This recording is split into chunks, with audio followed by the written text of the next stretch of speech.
Now we are going to start performing titration. In the page number 52, you have procedure A. We have finished it. Standard solution and dilution. Now we go to procedure B. It is saying to do the titration. What is the titration? It tells we have prepared solution A. We calculated the molarity. It's done. Then from the A, we prepare solution B. We have calculated its molarity, MB. But we want to check it. We want to check the molarity of that solution. How? By reacting that B with a standard chemical. The standard chemical we have is hydrochloric acid, 0.05 N. So this standard chemical can be reacted with the B, the NaOH solution we prepared, using this equipment here I have here. And then I will take some reading from this machine, and that reading will help me to calculate the molarity of this solution B. And this is what we call the titration. Now let me start doing the procedure. According to the procedure in your lab manual, step number 1. Let us clean the burette. Just add some water and let it drain. Okay. Then, according to the procedure, the solution B that we have prepared, that is the sodium hydroxide diluted solution, should be filled in the burette.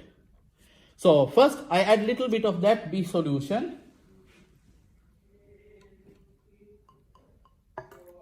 to make sure that it will take off any water, So then I will close it. I will fill the burette with the solution B.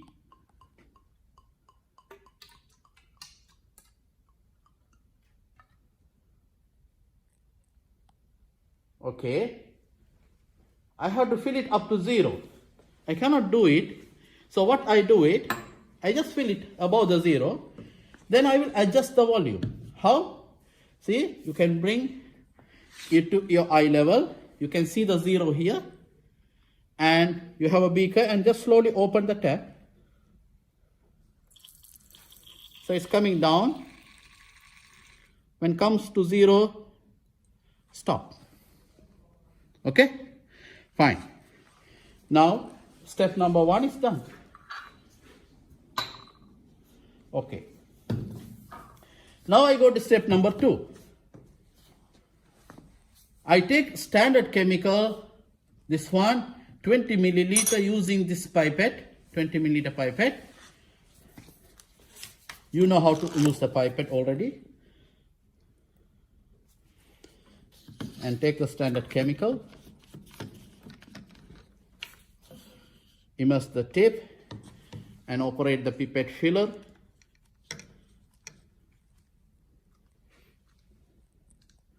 And go up to the mark here. See, adjust the volume to the 20 milliliter mark. Okay, keep the volumetric flask, the conical flask close to that one and transfer it.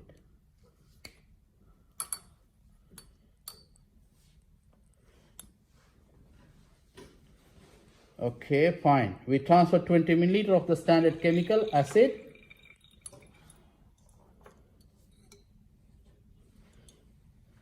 Then the procedure says you have to add 2 drops indicator. You have to add 2 drops indicator to observe the color change.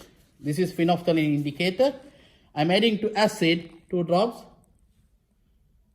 And you can see that it has no color. The indicator with the acid, it has no color. Now let me start the titration. Bring the conical flask directly under the burette. Now you will open the tap, add this NaOH chemical, go to the acid and start the reaction. Okay, see that how we do the titration. Keep it close to you. With these 2 fingers, you hold the conical flask like this and just mix it. Understood? Okay. And the other hand, you bring to operate the tap. Operate the tap. See here. And I can see there is a color change. So You can see it's becoming pink, is it? But when I mix it, what happened? It disappeared. That means the reaction is not finished. Not yet finished. Still you have this acid still there. So I want to finish the reaction to the end by adding a NaOH. The idea here is, if I open the tap, all the NaOH will go, it will become pink. No, I don't need that. I need the exact amount of NaOH that is needed to react. Understood? Nothing more, nothing less. So, it's almost reacted. No, still not. So, if you are thinking it is very close to the end point, try to add 1 drop. See? I added almost 1 drop. Let me mix it. Not yet. Add another 1 drop. If you can get the color change by 1 drop, your reading is very accurate.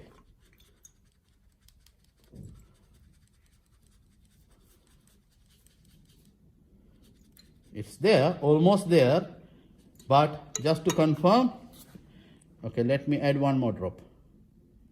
Really, this is already, the color is there. We can take this reading now. Okay. See that? A permanent pink color is achieved. Now, look at the reading here. This is the endpoint reading. This is the? I started from 0 and I came down here. I can see my reading is almost 7.6. Almost 7.6. So 0 to 7.6, the volume of NaOH. And I have got the endpoint reading. So if I do 1 reading, maybe this, if there is a mistake in the reading, my calculation will be wrong, is it? So therefore, normally in the titration, we take 3 readings. How many readings? 3. Then we take the average. Then we take the average. What you do the third, to do the second and third, simple. You just keep this one out and take another flask there and go to your acid chemical and you take again 20 milliliter from here to that one and put the indicator 2 drops. But what is the difference this time? You are going to start the titration not from 0. You are going to start from where? From that point, you will go, and when you get the color change, stop and take the second reading. Understood? And that way we can go again the third reading. But for us, practical time is not enough. In that case, we will go for 1 or 2 reading. Is it clear? Okay, please.